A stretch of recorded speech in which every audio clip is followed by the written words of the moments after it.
mobil mobil untuk pariwisata ya. Jadi Bapak Ibu, pendidikan berkualitas itu sudah pasti fokusnya pada pengembangan di MAPEL intrakurikuler apa ya, yang di kejuruannya apa. Nah, itu kan sudah menjadi ciri khas masing-masing satuan pendidikan khususnya SMK. Jadi apapun kurikulumnya, apapun kurikulum kita itu tetap SMK sudah jelas pasti dia berbasis kompetensi ya. Walaupun SMA tetap targetnya kompetensi, bisa apa ya, bukan mau apa, tapi bisanya apa. Kalau SMK sudah pasti lah, SMK bisa ya. SMK bisa, SMK hebat. Nah, sedangkan ada lagi juga pengadaan itu selama 3 tahun betul-betul. Berarti sekarang perpustakaannya belum? Iya Pak. Saat ini perpustakaan memiliki banyak buku. Ngomong-ngomong, ketika Ibu ngomong gitu, apa Ibu melakukan survei sebelumnya? Apa yang membuat Ibu merencanakan penjara itu selama 3 tahun ini? Kan sudah jelas Pak, jumlah buku di perpustakaan sekolah kita ini hanya sedikit. Jika perpustakaan memiliki buku yang lebih banyak, pasti banyak para penerbit yang akan datang ke perpustakaan dan lebih lagi membaca. Harapannya dan pasti kemampuan literasi penerbit meningkat. Ini pertimbangan saya sih Pak. Nah sekarang apa tujuan yang maksud itu terlihat akan berhenti? Nah itu juga Pak Ali. Sepertinya hasilnya kurang membanggakan. Tadinya asumsi saya anak-anak enggan pergi ke perpustakaan karena bukunya sedikit. Tetapi setelah buku perpustakaan ditambah, tetap saja pengunjungnya sedikit. Bu Rina, kita memang sudah berpengalaman, tapi tidak semua asumsi kita benar.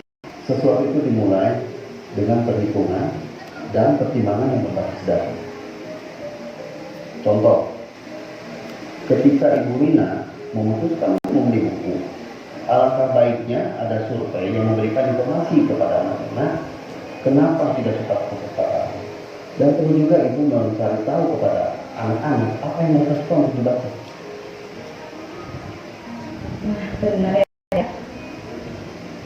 Dengan kita mempunyai data yang valid, kita bisa merencanakan program yang tepat dan membelajarkan anggaran yang tepat sasaran. Betul.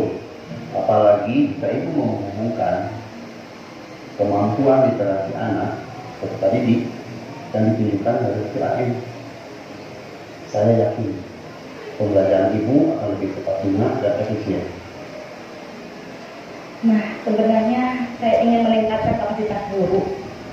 Saya ingin guru-guru di sekolah ini mengajar lebih kreatif dan para pendidik atau murid-murid lebih rajin membaca. Apakah saya bisa langsung mengundang narasumbernya? Nah, rencana itu bagus sekali.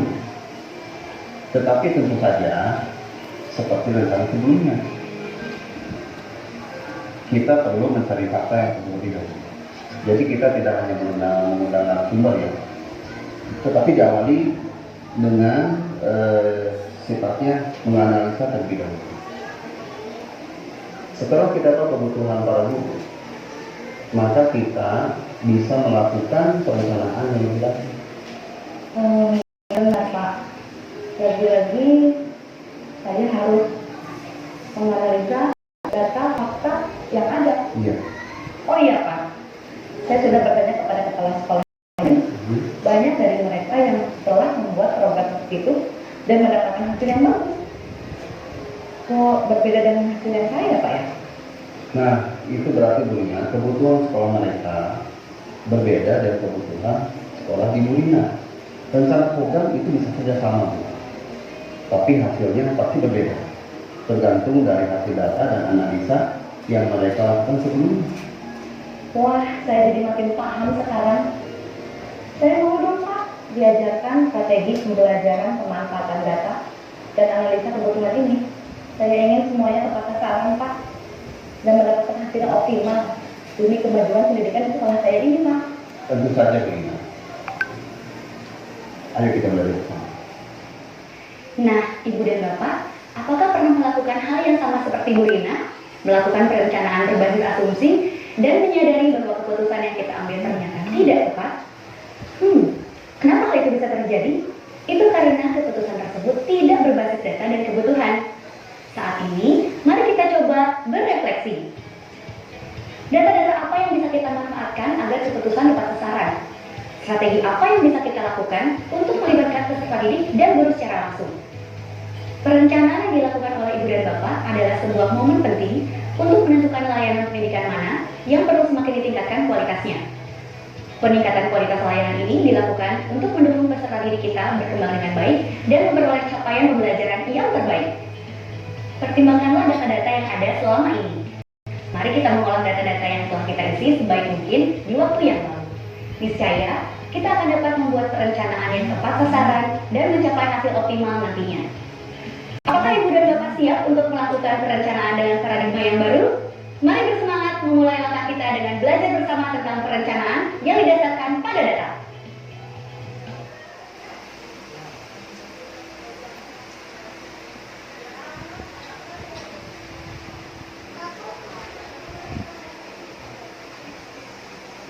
Oke, dari video tadi, nah, selama ini apa yang dilakukan Ibu Rina ketika mau melaksanakan atau menjalani sebuah program? Meminta dipisahkan. Jadi kalau dia ke situ cukup untuk betul-betul ke SLB, karena dia tidak hanya menggali dalam kognitif, tapi juga lebih banyak non kognitifnya. Nah, jadi baru-baru ini Kemdikbud menyelaraskan lagi Pak Mardianto. Jadi pokoknya kurikulum mereka itu kurikulum yang bertumbuh. Jadi hari ini bisa saja besok muncul lagi baru. Ya. Nah, jadi diperkenalkan ke kita namanya asesmen formatif awal. Formatif itu kan menganalisis ke kebutuhan. Nanti baru dianalisis. Ya. Kalau angkanya 1. Kedua, 2 dengan 3 seluruh murid tingkat kompetensi literasinya mahir. Nah, ini dia. Ada output adalah pemimpin pembelajaran. Artinya bagaimana kita mengelola kelas itu kan adalah dampak dari kepemimpinan kita seperti apa. Anak kita misalnya suka izin tanpa tidak takut dengan kita keluar tanpa izin berani, itu berarti dia sudah mengurangi level kepemimpinan kita. Tapi kalau dia mau izin saja bisa menginisiasi membuat jurnal. Jadi hasil literasi anak-anak itu disalurkan melalui jurnal atau buletin. Yang sederhana buletin lah. Apalagi sekarang kan bisa buletannya dalam bentuk digital, dicangkokkan di portalnya sekolah, masuk ke website sekolah kan, nanti anak akan mengaksesnya lagi, perbaiki lagi ya. Nah, kalau kita cuma satu kali saja, kapan kita mau lihat dia ada perubahan atau tidak? 2 kali, minimal 2 kali sekali lagi melakukan perbaikan untuk pidana. Sekarang selain supervisi itu pasca itu kita bisa jadi pasca supervisi itu coaching itu one-on-one misalnya tadi kan seminggu 2 kali sebulan banyak Bu. Jadi kegiatan-kegiatan kita itu yang paling-paling nanti Pak Chandra tinggal ngeluarin transport aja. Kalau transport kecil lah kata Pak Chandra.